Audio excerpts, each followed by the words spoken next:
মন্দার কবলে রপ্তানি আয় 6 মাসে কমেছে 2.19%। রাজনৈতিক সরকার না থাকার মাসুল বলছেন উদ্যোক্তারা। স্থলপথে সুতা আমদানি বন্ধ থাকায় সরে যাচ্ছে ক্রয়াদেশ। চলতি বছরই বাড়ছে তৈরি পোশাক সহ 13 খাতের মজুরি। বাজার বাস্তবতায় খুশি শ্রমিক প্রতিনিধিরা। শ্রম অসন্তোষ এড়াতে বেতন বৃদ্ধির সুনির্দিষ্ট পদ্ধতি চান মালিকপক্ষ। বেনাপোল দিয়ে রেলপথে ভারতে পণ্য রফতানির সিদ্ধান্ত কার্যকর হয়নি 4 বছরেও আটকে আছে নানা প্রতিবন্ধকতায়। এনবিআরকে উদ্যোগ নিতে তাগাদা রেল কর্তৃপক্ষের। শীতের তীব্রতায় ব্যস্ততা বেড়েছে গাজীপুরের কম্বলপল্লীতে। সরগরম বেচা কেনায়। দেশের বিভিন্ন জেলা থেকে আসছেন পাইকার। এক একটি বিক্রি হচ্ছে 150 থেকে 5000 টাকায়। এবং রোমে পর্যটক আগমনের রেকর্ড ছাড়িয়ে গেছে ফ্রান্স জার্মানিকেও। 2025 সালে ইতালি ভ্রমণ করেছে 48 কোটি ভিনদেশি। প্রভাব ফেলেছে জুবিলি ও ভ্যাটিকানের নতুন পোপ নির্বাচন।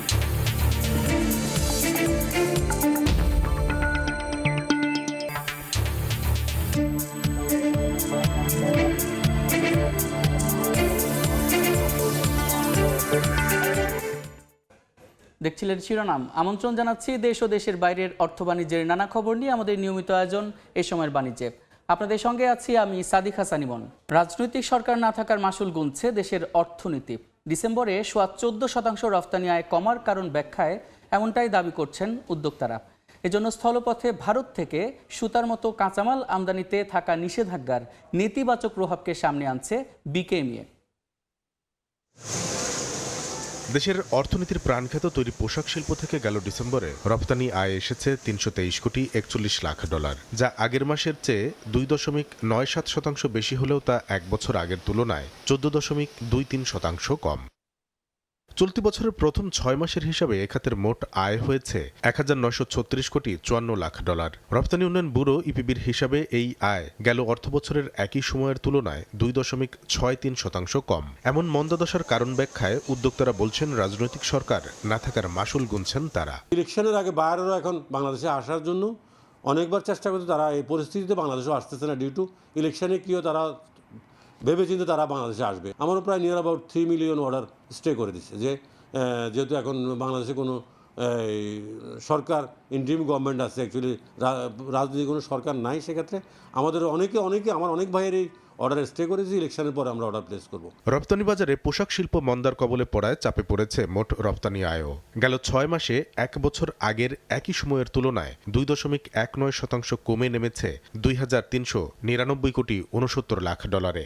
ভারত থেকে স্থলপথে সুতার মতো কাঁচামাল আমদানি বন্ধ থাকা রপ্তানি আয়ে বড় নেতিবাচক প্রভাব ফেলছে বলে বিশ্লেষণ নিট পোশাক শিল্প মালিকদের শীর্ষ সংগঠন বিকেএমইএর। আমাদের কিছু স্পেশাল সুতা লাগে, আমাদের কিছু অল্প কোয়ান্টিটি সুতা লাগে, যেটা আমরা কন্টেনার ভরে আনি না, কিন্তু ওই সুতাগুলো বাংলাদেশে অ্যাভেলেবেল না, বা থাকলে অনেক বেশি প্রাইস বাংলাদেশের স্পিনাররা চায়।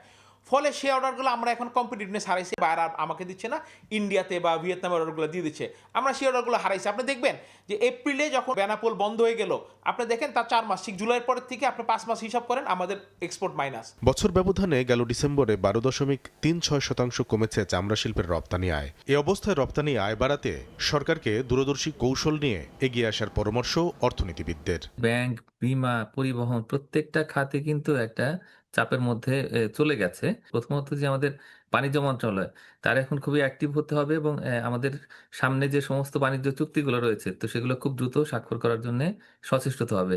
নতুন আমাদের মার্কেট আইডেন্টিফাই করে তো সেখানে এক্সপানশন দরকার। একই অবস্থা পাট খাতেও। এক বছর আগের তুলনায় গেল ডিসেম্বরে প্রায় 4.5% কমলেও ডিসেম্বর পর্যন্ত 6 মাসের হিসাবে 0.31% বেড়েছে এ খাতের আয়। কামরুল হাসান সবুজ, সময় সংবাদ, ঢাকা। রফতানি আয়ের মন্দাদশার মধ্যেই আলোচনা শুরু হচ্ছে সর্বনিম্ন মজুরি বৃদ্ধির বিষয়ে। চলতি বছরই বাড়বে তৈরি পোশাক, চা বাগান, বেসরকারি পাটকল সহ 13 খাতের শ্রমিকের বেতন। উচ্চমূল্যের বাজারে কিছুটা হলেও স্বস্তি মিলবে বলে মনে করেন শ্রমিক প্রতিনিধিরা। তবে মজুরি কাঠামো নিয়ে শ্রম অসন্তোষ এড়াতে সুনির্দিষ্ট পদ্ধতি চায় মালিকপক্ষ। বাড়তি ব্যয়ের চাপ কমাতে ক্রেতা প্রতিষ্ঠান থেকে পণ্যের ন্যায্য মূল্য যেন উদ্যোক্তারা পান তা নিশ্চিতে শ্রমিকদেরও এগিয়ে আসার আহ্বান অর্থনীতিবিদদের। M A সারিফিনের report. ব্যয় বৃদ্ধি বিবেচনায় দেশের রপ্তানি আয়ের প্রধান খাত তৈরি পোশাক শিল্পে মজুরি বাড়ানোর দাবিতে আন্দোলন কিংবা শ্রমিক অসন্তোষ সাধারণ চিত্র। এই অবস্থায় দীর্ঘদিন ধরেই বাংলাদেশের শ্রম আইন পরিবর্তন চেয়ে আসছিল জাতিসংঘের শ্রম সংস্থা আইএলও, যুক্তরাষ্ট্র, ইউরোপীয় ইউনিয়ন সহ পশ্চিমা দেশগুলো। এর ধারাবাহিকতায় গেল বছর নভেম্বরে বাংলাদেশ শ্রম অধ্যাদেশ 2025 জারি করে অন্তর্বর্তী সরকার, যেখানে 5 বছরের পরিবর্তে 3 বছর পর পর শ্রমিকের মজুরি বৃদ্ধির কথা বলা হয়েছে। সবশেষ 2023 সালের 1 ডিসেম্বর তৈরি পোশাক খাতের ন্যূনতম মজুরি 8,000 থেকে বাড়িয়ে 12,500 টাকা নির্ধারণ করে দেয় নিম্নতম মজুরি বোর্ড। পোশাক ছাড়াও চা বাগান, বেসরকারি পাটকল, নিরাপত্তা কর্মী সেবা সহ 13 খাতে সবশেষ মজুরি কাঠামো কার্যকর হওয়ার 3 বছর পূর্ণ হয়েছে বা চলতি বছর পূর্ণ হবে। সে হিসাবে নতুন বিধানে এসব খাতে বাড়াতে হবে মজুরি। তাদের বেতনটা সবসময় একটা এমন জায়গা থাকে যে কোনো মতে তারা বেঁচে থাকে। তো সেইটার সময় আমাদের মজুরিটা যে 3 বছর করা হয়েছে, আমি মনে করি শ্রমিকদের জীবন মান উন্নয়নে এটা একটা ভূমিকা রাখবে। মজুরি নির্ধারণের ক্ষেত্রে যে মজুরি স্ট্রাকচারের মধ্যে অনেক প্রবলেম আছে এবং সেটা যদি আমরা ঠিক না করতে পারি তাহলে 65% বেসিক থেকে এখন কিন্তু 51% চলে আসছে। যদিও নতুন অধ্যাদেশের বেশ কিছু বিধান প্রত্যাখ্যান করেছেন শিল্প উদ্যোক্তারা, তবে 3 বছর অন্তর মজুরি বাড়াতে আপত্তি নেই তাদের। এক্ষেত্রে মজুরি নির্ধারণে সুনির্দিষ্ট পদ্ধতি চান তারা। প্রতি 5 বছর পরে যেই একটা অশান্তির সৃষ্টি হয়, একটা শ্রম অসন্তোষের তৈরি হয় এবং বেশ অনেক দিন নেগোসিয়েশন করে আমাদের এই শ্রম অসন্তোষ থেকে দূরে চলে আসতে হয়। আমাদের প্রোডাক্টিভিটি এবং প্রোডাকশন ডেফিনেটলি হ্যাম্পার করে এবং এটা বায়ারদের জন্য একটা রিস্কের কারণ হয়ে দাঁড়ায়। বেতন বৃদ্ধির চাপ যেন উদ্যোক্তারা সহজে বহন করতে পারেন, সেজন্য পণ্যের যৌক্তিক মূল্য নির্ধারণে ক্রেতা প্রতিষ্ঠানের সঙ্গে দর কষাকষিতে শ্রমিক সংগঠনগুলোকে এগিয়ে আসার পরামর্শ দিচ্ছেন অর্থনীতিবিদরা। আমাদের উদ্যোক্তারা যাতে 3 বছর পর পর মজুরি পুনর্বীক্ষণ করা হবে, এটা যাতে তারা দেওয়ার সক্ষমতা যাতে রাখতে পারেন, সেই জন্য যে ধরনের প্রাতিষ্ঠানিক সহায়তা তাদেরকে দেওয়া দরকার সেটার দিকেও আমাদের কিন্তু নজর দিতে হবে। এতগুলো যে সবুজ কারখানা আছে, কিন্তু দাম পাওয়ার ক্ষেত্রে কিন্তু আমরা কিন্তু সেই সুবিধাগুলো পাচ্ছি না। এখন এই ট্রেড ইউনিয়নগুলো যদি তাদের ভয়েসটা রেজ করতে পারে, তাহলে সেই ক্ষেত্রে তখন দেখা যাবে কি যে একটা ইন্টারন্যাশনাল প্রেশার তৈরি হচ্ছে। এখন পর্যন্ত 42টি খাতের ন্যূনতম মজুরি নির্ধারণ করে আসছে নিম্নতম মজুরি বোর্ড। নতুন আইন হওয়ার পর আরও 17 খাতের সর্বনিম্ন মজুরি নির্ধারণের কাজ চলমান রয়েছে। MS আরিফিন, সময় সংবাদ, ঢাকা। দর্শক, আমরা প্রতিবেদনটি দেখলাম। শিল্প খাত ও রফতানি আয় ও ন্যূনতম মজুরি বৃদ্ধি বিষয়ে আলোচনার জন্য আমাদের সঙ্গে যুক্ত হয়েছেন বাংলাদেশ এমপ্লয়ার্স ফেডারেশনের সভাপতি ফজলে শামীম এহসান। জনাব শামীম এহসান, এ সময়ের বাণিজ্যে আপনাকে স্বাগত। ধন্যবাদ, শুভ নববর্ষ। আমরা প্রতিবেদনটি দেখছিলাম। ডিসেম্বর মাসে 14% রফতানি আয় কমেছে। এর মধ্যেই শ্রমিকের সর্বনিম্ন মূল্য নির্ধারণ নিয়ে কথা হচ্ছে। এই ব্যাপারটি আসলে কতটা চ্যালেঞ্জে ফেলবে দেশের অর্থনীতিকে এবং যদি কলকারখানা বলি, শ্রমিক মালিক পক্ষ উভয়কে? দেখেন, আসলে মজুরি বৃদ্ধি করতে হবে সেটা আমরা সবাই জানি। প্রত্যেক বছর একটি নির্ধারিত মজুরি বৃদ্ধির হার থাকে যতদিন পর্যন্ত অ্যাডজাস্টমেন্ট আমরা না যাই। আগে ছিল 5 বছর পর পর মজুরি পুনর্নির্ধারণ করা, তার আগের পর্যন্ত 5% হারে বৃদ্ধি পায়। আপনারা জানেন যে গত বছর একটি বিপ্লব হয়েছিল 2024 সনে এবং তারপরে যে পরিস্থিতি এবং ইনফ্লেশন কন্ট্রোল করতে পারেনি সরকারের ব্যর্থতার দায় কিছুটা আমাদের উপর নিতে হয়েছিল, যেহেতু বিপ্লবের মাধ্যমে সরকার এসেছিল এবং তারা সেই সময়ে অপরিপক্ক ছিল এবং তাদের অভিজ্ঞতার অভাব ছিল এবং তৎকালীন যারা সরকারের কর্মকর্তা ছিলেন তারাও আমাদের শ্রম মন্ত্রণালয়ের এরকম যোগ্য মানুষ ছিলেন না দায়িত্বে। সেই পরিপ্রেক্ষিতে ওনারা যখন একটি এলাকার সমস্যা সমাধান করতে পারেন নাই, সেই এলাকার ক্ষুদ্র একটা এলাকার সমস্যা সমাধানের ক্ষেত্রে গিয়ে ওনারা সারা বাংলাদেশের জন্য ওই বছরের জন্য 9% হারে বৃদ্ধি করলেন এবং সেখানে লেখা ছিল যে এই বৃদ্ধি হার না, এই বৃদ্ধির যে অ্যামাউন্টটা সেটা পরবর্তী নির্ধারণ হওয়ার আগ পর্যন্ত বলবৎ থাকবে। এখানে দুইটি কোশ্চেন, তাহলে এই বছর তো ইনফ্লেশন আর 9% নাই, তাহলে এই বছর কেন এটা 9% কন্টিনিউ হবে? সেকেন্ড অফ অল, যে এই 9%টা যে আমি কন্টিনিউ করব, সেখানে একটা কথা ছিল যে যতদিন পর্যন্ত পুনরায় একটি মজুরি কমিশন গঠন না হবে। নতুন শ্রম আইনের মাধ্যমে কিন্তু ডিফাইন করে দেওয়া হলে যে 5 বছর জায়গায় সেটা 3 বছর, ফলে এটা একটা সেটেল হয়ে গেল যে কবে এটা গঠন করা হবে। ফলে এই ক্ষেত্রে এসে এই বছর 9% রাখাটা কোনো অংশেই আমি মনে করি যে এটা সঠিক হবে না, হয় নাই এবং অনেক ফ্যাক্টরি আসলে সেই সক্ষমতা নাই সেই বেতনটা দেওয়ার মতো। কিন্তু সরকার একতরফাভাবে, আমি দেখলাম গত 4-5 দিন আগে একটা নোটিশ, ওনারা নোটিশটা ইনডাইরেক্টলি আরেকটা সংস্থার বরাতই দিল যে এটা যেন বলবৎ করা হয়। তো এই জায়গাটাতে আসলে আমাদের কিছুটা বলার হয়তো বা থাকতে পারতো, কিন্তু ওনারা আসলে আলোচনাও করেন নাই। আপনারা জানেন যে এই সরকার আসলে ব্যবসায়ীদের সাথে খুব বেশি আলোচনা করতে আগ্রহী হয় না।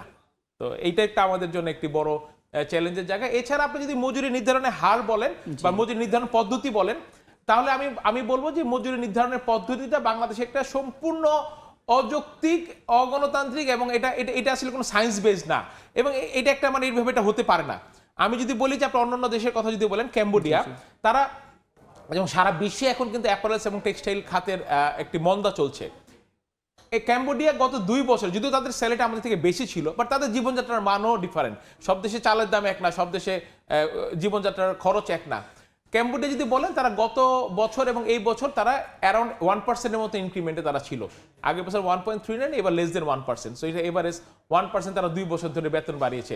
আমি প্রস্তাব করেছিলাম আমাদের যে মজুরি কমিশন ছিল সেখানে, মজুরি কমিশন আমাদের যে শ্রম আইন সংশোধনে, যে আমাদের কেন প্রতি বছর কেন আমরা অ্যাডজাস্টমেন্টে যাবো না, কারণ একটি প্রতি বছরই একটা যে অ্যাডজাস্টমেন্টে যায়, তাহলে আমাদের শোভন ভাই যে কথাটা বললেন যে এই যে একটা আনরেস্ট তৈরি হওয়া, একটি ঝামেলা তৈরি হওয়া, এটা হয় না। এবং আপনি দেখছেন যে অতীতেও আমরা যখন নাকি মজুরি কাঠামো ঘোষণা করেছি, সেই সময় গিয়ে যে জানুয়ারিতে গিয়ে আমরা জানতে পেরেছি ডিসেম্বর থেকে কত বেতন দিব, আমি বাইরে থেকে প্রাইসটা নিব কিভাবে, আমি টাকাটা পাবো কোথায়, কারণ আমার তো আরেকজন থেকে টাকাটা এনে এই মজুরিটা দিতে হয়। আমি তো কোনো উৎপাদন করি না, যে আমি ওন গ্রোন, যে আমি ফসল উৎপাদন করি না। ফলে এই জায়গাগুলোতে অনেকগুলো আমাদের কথা রয়ে গেছে, এবং আপনি যদি জানতে চান বা পরবর্তী যে সময় দেন, আমি বলতে পারবো যে কিভাবে মজুরিটা নির্ধারণ করা উচিত। জি, সেটাই জানতে চাই আসলে কি ধরনের কাঠামোর মাধ্যমে মজুরিটা নির্ধারণ করা উচিত। আপনি বারবার সেই কথা বলছিলেন, অন্যান্য দেশের উদাহরণও টানছিলেন, আপনি যদি সেটা ব্যাখ্যা করেন।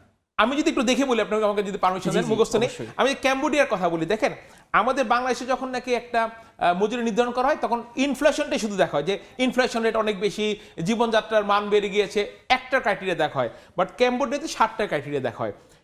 ফ্যামিলি সিচুয়েশন, যে একটি পরিবারে কতজন সদস্য আছে, এবং যিনি আয় করবেন তার বয়স কেমন, বা ওই পরিবারে কতজন আয় সক্ষম লোক আছে এবং কতজন খরচের লোক আছেন, এর উপরে ভিত্তি করে একটা ক্রাইটেরিয়া। ইনফ্লেশন রেট, এটা একটা ক্রাইটেরিয়া, 7টার মধ্যে একটাই। কস্ট অফ লিভিং, ওই দেশে জীবনযাত্রার মানটা কেমন, আমি যেটা আপনি একটু আগে বললাম যে জীবনযাত্রার মানটাও আসতে হবে। এরপরে তারা এই 3টার বাইরে 4টা ইকোনমিক ক্রাইটেরিয়া নেয়। এই 3টা হলো তাদের সোশ্যাল ক্রাইটেরিয়া, এবং 4টা ইকোনমিক ক্রাইটেরিয়া নেয়। দেশের প্রোডাক্টিভিটি কেমন, এখন আপনি যদি বলেন যে আপনি চায়নার সমান বেতন দেন, চায়নার প্রোডাক্টিভিটি আমার প্রোডাক্টিভিটি সেম না, তাহলে আমি তো গ্লোবাল মার্কেট থেকে আউট হয়ে যাবো, আমি তো মার্কেটে টিকতে পারবো না। দ্বিতীয়ত, ন্যাশনাল কম্পিটিভনেস, যে ক্যাম্বোডিয়া কি বাংলাদেশ থেকে ভালো করতেছে, বাংলাদেশ কি ইন্ডিয়া থেকে ভালো করতেছে, চায়না থেকে গ্রোথ রেট হাই, তাহলে আমি আমার ওয়ার্কারদের বাড়ায় বেতন দিতে পারবো, বিকজ আমার কাছে অর্ডার আসবে অনেক। লেবার মার্কেট সিচুয়েশন, যে মার্কেটে কি এনাফ লেবার আছে। আপনি একটা জিনিস খেয়াল করবেন, আমাদের গার্মেন্টসে যে পরিমাণ এক্সপোর্ট গ্রোথ, সেই পরিমাণ কিন্তু লেবার গ্রোথ নাই, আমরা সেই পরিমাণ লোক নিচ্ছি না। তার মানে কি, আমরা প্রোডাকশন বাড়াচ্ছি, আমরা অটোমেশনের দিকে যাচ্ছি। এবং বাংলাদেশের মানুষ, আপনি যদি গত এই বছরের বিবিএস ডাটা দেখেন, প্রায় 20 লক্ষের অধিক বেকার বেড়েছে। তাহলে এই সময় এসে আপনি বেতন বাড়াবেন, একজন যে উদ্যোক্তা উনি লোক নিয়োগ করবেন না, তাহলে আপনাদের একটা ব্যালেন্সিং থাকতে হবে, যে না আমি তাহলে বেশি বেতন না বাড়াই, অন্তত বেশি মানুষ চাকরি পাক। 2জন মানুষের সুবিধা দিতে গিয়ে আমি 8জন মানুষকে একদম ইনকাম সোর্স থেকে বঞ্চিত করতেছি, বলে লেবার মার্কেট সিচুয়েশন। এবং লাস্ট হলো প্রফিটেবিলিটি অফ দ্য সেক্টর, যেটা আপনি বললেন যে আমার অলরেডি গ্রোথ 14%-এর নিচে নেমে আসছে লাস্ট মান্থে, এবং গত 6 মাসেও আমি কন্টিনিউয়াস মাইনাসের মধ্যে আসি। সো এই টোটাল ক্রাইটেরিয়াগুলো দেখে আসলে এটা নির্ধারণ করতে হয়, এবং তারা নির্ধারণটা করে কখন, তারা জুলাই মাসে ঠিক করে। তারা 3-4 মাস হাতে সময় পায়, বাইরে এসে নেগোসিয়েশন করে, দেখো আমি কিন্তু জানুয়ারি থেকে এই বেতন দিব, এই আমি অক্টোবরে জেনে গেছি, ফাইনাল জুলাইতে আমি হিংস পেয়েছিলাম এত, তুমি আমার যদি প্রাইস বাড়ায় না দাও, আমি কিন্তু তোমাকে মাল সাপ্লাই করতে পারবো না, বিকজ আমি লসে পড়ে যাব।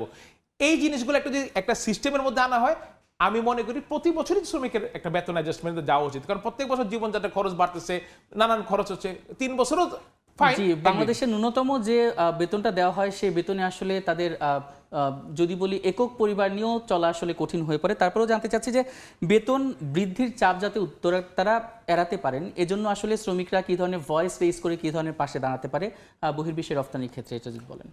দেখেন, আমাদের শ্রমিক নেতারা বলবে যে হ্যাঁ আমরা তো প্রাইসের কথা বলি, কিন্তু ওনারা যখন আমাদের আমি কোনো নেগেটিভ সেন্সে বলছি না, অন্যান্য ক্ষেত্রে যখন আমাদের ভালো করার জন্য যখন ওনারা চাপটা দেন, তখন যে পরিমাণে ওনারা ইন্টারন্যাশনাল বায়ারদেরকে, ইন্টারন্যাশনাল ওনাদের অন্যান্য যারা ওনাদের কাউন্টার পার্ট আছেন, তাদেরকে নিয়ে যেভাবে চাপটা দেওয়া হয় বায়ারদেরকে, সেই পরিমাণ চাপটা কি ন্যায্য মূল্যের জন্য ওনারা কখনো দিয়েছেন?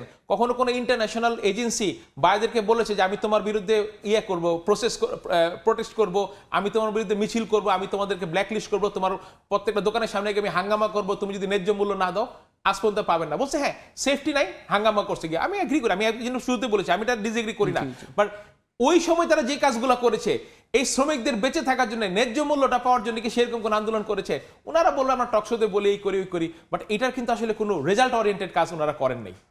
জি, শ্রমিক ফেডারেশনের কথা যদি বলি তাহলে শ্রমিকের যারা আছেন সংগঠন তারা বলছেন তারা বেশ খুশি এতে আসলে। তারপরে দেখা যাচ্ছে যে বর্তমানে যে বাজার পরিস্থিতি এবং যদি বলি অর্থনীতি এবং সব কিছু মিলিয়ে আসলে এটা মানে কিভাবে আপনাদের চ্যালেঞ্জের মুখে ফেলবে আর সেই চ্যালেঞ্জটা কিভাবে মোকাবেলা করা যেতে পারে সার্বিকভাবে জানতে চাই। আমি যদি খুশির উত্তরটা প্রথমে দিয়ে নিই, দেখেন 25 লাখ লোক নিয়ে আমরা প্রায় 35-40 বিলিয়ন ডলার এক্সপোর্ট করতাম, এখন আমরা 43 বিলিয়ন ডলার এক্সপোর্ট করি 32 লাখ লোক নিয়ে, তাহলে অনেক এক্সপোর্ট বাড়ছে, লোক কমছে। আমি আসলে এই খুশিটা যেটা আমি একটু আগে বললাম, এই খুশিটা কতটুকু ওভারঅল আপনি এজ এ কান্ট্রি সিচুয়েশন আপনি খুশি হবেন এটা নিয়ে আমার একটু দ্বিমত আছে। আর আমাদের কি করার আছে, এখন আমাদের বেতন বাড়লে আমাদের বাইরের সাথে নেগোসিয়েশন করা ছাড়া তো আর কোনো উপায় নাই, এবং সেই সাথে আমাদের প্রোডাক্টিভিটিটাকে এটা ইন্টারন্যাশনাল স্ট্যান্ডার্ডে নেওয়া।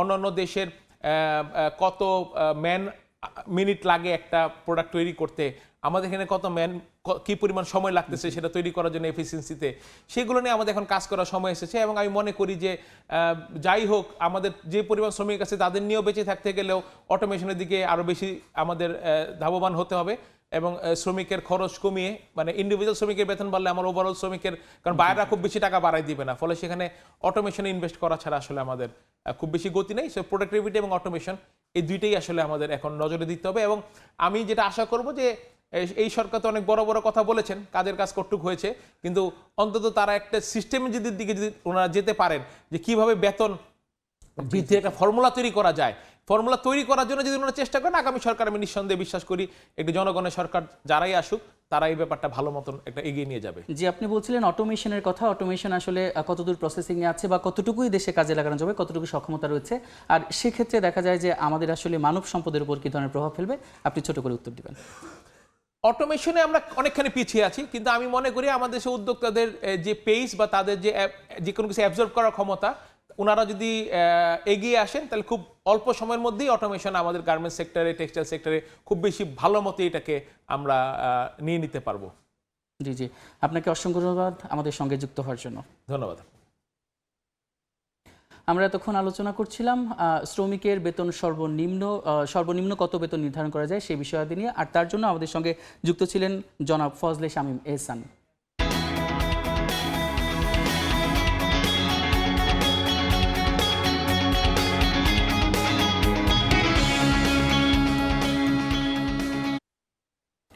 বেনাপোল বন্দর দিয়ে রেলপথে ভারতে পণ্য রফতানির সিদ্ধান্ত হলেও নানান প্রতিবন্ধকতায় গত 4 বছরে তা কার্যকর হয়নি। এ বিষয়ে এনবিআরকে উদ্যোগ নিতে তাগাদা দেওয়া হয়েছে বলে জানিয়েছে রেল কর্তৃপক্ষ। বেনাপোল থেকে আজিজুল হকের তথ্য ও শাওন হোসেনের ছবিতে রিপোর্ট। ভারত বাংলাদেশ আমদানি বাণিজ্য সহজ করতে 2021 সালের নভেম্বরের শুরুতে রেলপথে ভারতে পণ্য রফতানির সুযোগ দেওয়ার ঘোষণা দেয় জাতীয় রাজস্ব বোর্ড এনবিআর। তবে তা আলোর মুখ দেখেনি 4 বছরেও। ব্যবসায়ীরা বলছেন এই সুবিধা পেলে কলকাতায় পণ্য পৌঁছাতে খরচ নামে অর্ধেকে। যদি বেনাপোল দিয়ে এই পণ্য এক্সপোর্ট করা যায় রেলে, সেক্ষেত্রে আমাদের অর্থ সাশ্রয় হবে এবং সময়ও বাঁচবে। সরকার বিশেষ করে রপ্তানিতে অনেক টাকা আয় করতে পারবে সরকার, ভারতে আমাদের অনেক রপ্তানি হবে।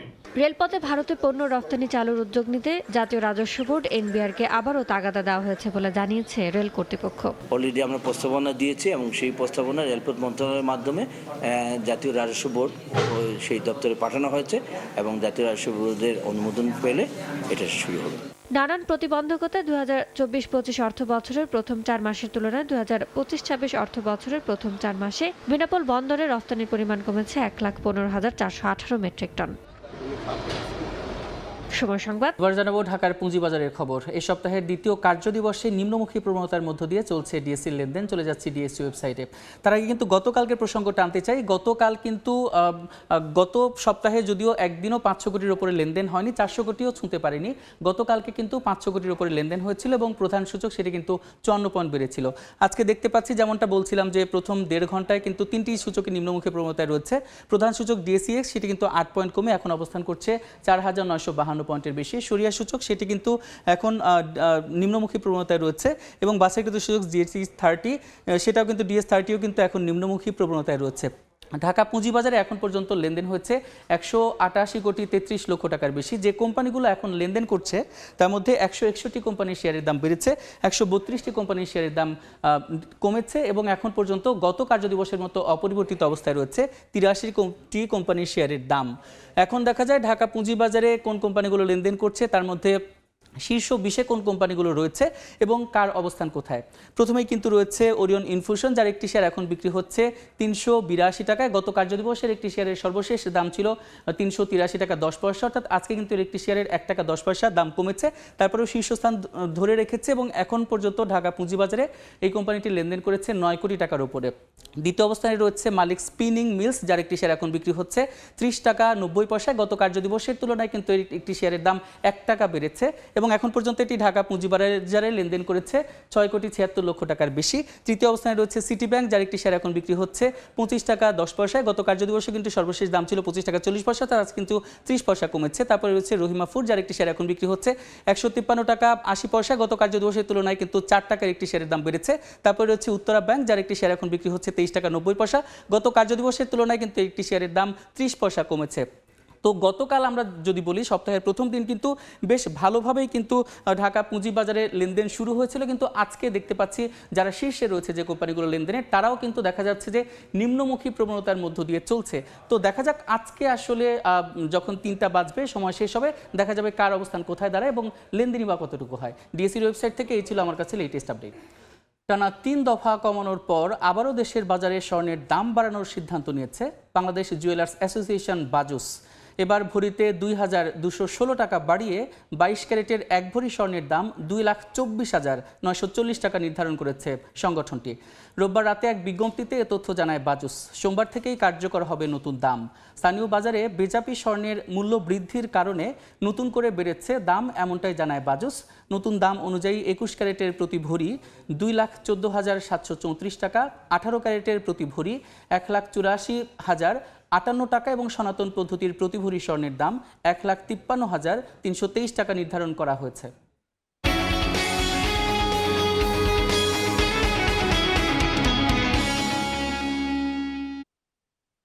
এলপি গ্যাসের দাম 53 টাকা বাড়িয়ে 12 কেজি সিলিন্ডার 1306 টাকা নির্ধারণ করেছে বিইআরসি।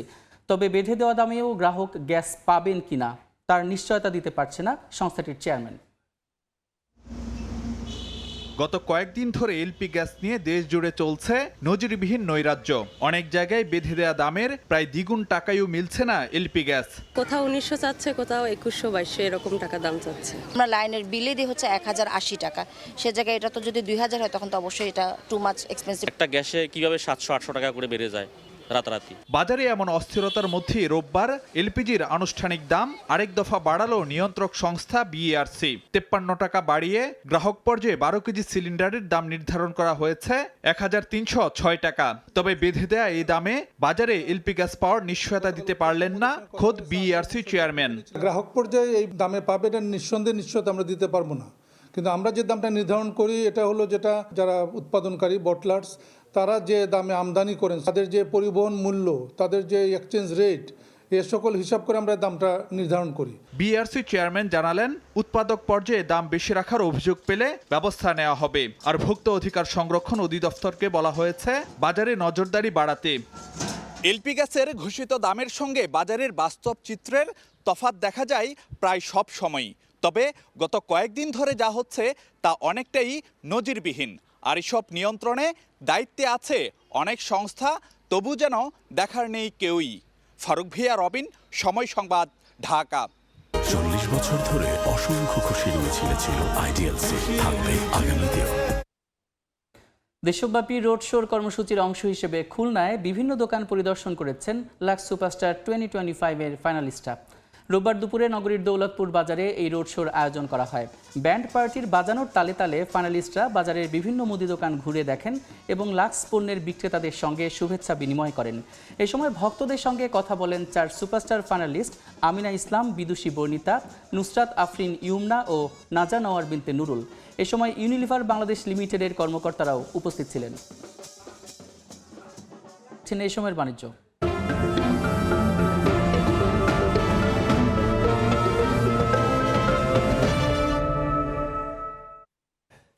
শীত বাড়ার সঙ্গে সঙ্গে ব্যস্ততা বেড়েছে সিরাজগঞ্জের কাজীপুরের কম্বলপল্লীতে। সেখানকার বেচাকেনার খবর জানাতে সরাসরি যুক্ত হচ্ছেন সহকর্মী রিঙ্কু কুন্ডু। যাচ্ছি তার কাছে। রিঙ্কু, গত কয়েকদিন ধরে তীব্র শীতে জুবুথুবু সিরাজগঞ্জের জনজীবন। তীব্র শীতের সাথে যোগ হয়েছে হিমেল বাতাস এবং এই তীব্র শীতে বাড়ার সাথে সাথে কিন্তু জমে উঠেছে সিরাজগঞ্জের কাজীপুরের যে কম্বলপল্লী রয়েছে সেই কম্বলপল্লীর বেচা বিক্রি। আমরা সকাল থেকে আছি কম্বলপল্লীতে এবং দেখছি যে সিরাজগঞ্জের এই কাজীপুরের শিমুলদার বাজারে যে কম্বল শিল্পের যে এই এলাকাটি রয়েছে এখানে কিন্তু কয়েকশো দোকান রয়েছে, কম্বল তৈরির দোকান, এবং এইখানে জুট মিলের যে টুকরো টুকরো কাপড় রয়েছে সেই কাপড় জোড়া দিয়ে কিন্তু কম্বল তৈরি করা এবং স্বল্প দামে ভালো মানের কম্বল পাওয়া যায় বলে কিন্তু এইখানকার কম্বলের চাহিদা কিন্তু দেশ জুড়ে রয়েছে। প্রতিদিনই দেশের বিভিন্ন প্রান্ত থেকে কিন্তু আসলে পাইকাররা এই কম্বল কিনতে এখানে আসছে এবং ব্যবসায়ীরা যেটি বলছে শীত বাড়ার সাথে সাথে কিন্তু তাদের বেচা বিক্রি বেশ ভালো হচ্ছে এবং এই যে কম্বল পল্লীটি রয়েছে এই কম্বল তৈরি হয় কিন্তু সারা বছর জুড়ে, কিন্তু শীতের যে ৩-৪ মাস সেই ৩-৪ মাসে কিন্তু তাদের এই ব্যবসাটি হয়ে থাকে এবং আমরা ব্যবসায়ীদের সাথে কথা বলছি, তারা আসলে অনেকটাই বেচা বিক্রি ভালো তারা বলছে। তবে যে তাদের যে এই স্থানীয় বাজারে যে লেনদেনের জন্য আর্থিক সুবিধা নিরাপদ লেনদেনের জন্য কিন্তু আসলে স্থানীয় বাজারে কিন্তু আসলে একটি ব্যাংক নেই, সেই ব্যাংকের দাবিটি কিন্তু তারা করেছেন। তো এক কথা বলা যায় সিরাজগঞ্জের যে কাজীপুরের যে কম্বলপল্লী সেখান থেকে বিভিন্ন জেলা থেকে পাইকাররা আসে এবং এখান থেকে কম্বল নিয়ে তারা কিন্তু আসলে খুচরা বিভিন্ন জায়গায় আসলে বিক্রি করে থাকে। তো এই ছিল সিরাজগঞ্জের কাজীপুর থেকে আমার কাছে কম্বল শিল্পের সবশেষ খবর। তীব্র শীতে কম্বল বিক্রির খবরাখবর জানাচ্ছিলেন সহকর্মী রিঙ্কু কুন্ডু। দেখছেন এই সময়ের বাণিজ্য, সঙ্গে থাকুন। দেখছেন এই সময়ের বাণিজ্য।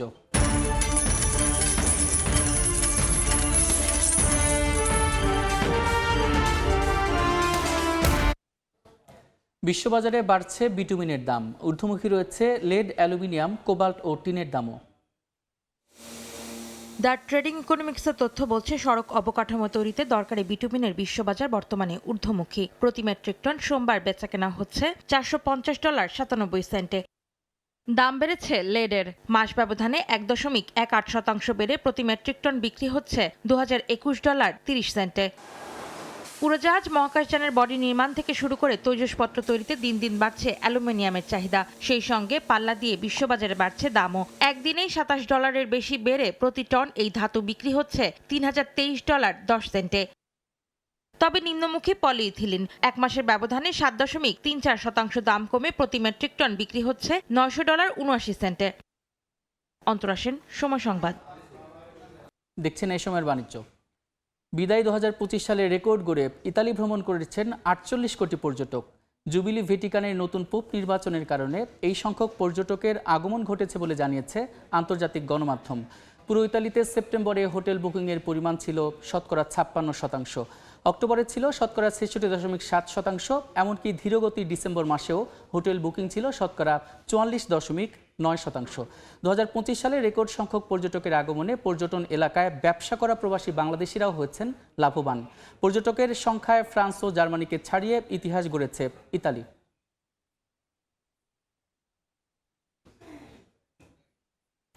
এ পর্যায়ে শীর্ষ সংবাদগুলো জানিয়ে দিচ্ছে আরেকবার। মন্দার কবলে রপ্তানি আয় 6 মাসে কমেছে 2.19%। রাজনৈতিক সরকার না থাকার মাসুল, বলছেন উদ্যোক্তারা। স্থলপথে সুতা আমদানি বন্ধ থাকায় সরে যাচ্ছে ক্রয়াদেশ। চলতি বছরে বাড়ছে তৈরি পোশাক সহ 13 খাতের মজুরি। বাজার বাস্তবতায় খুশি শ্রমিক প্রতিনিধিরা। শ্রম অসন্তোষ এড়াতে বেতন বৃদ্ধির সুনির্দিষ্ট পদ্ধতি চান মালিকপক্ষ। এবং রোমে পর্যটক আগমনের রেকর্ড ছাড়িয়ে গেছে ফ্রান্স জার্মানিকে। 2025 সালে ইতালি ভ্রমণ করেছে 48 কোটি ভিনদেশি। প্রভাব ফেলেছে জুবিলি ও ভ্যাটিকানের নতুন পোপ নির্বাচন।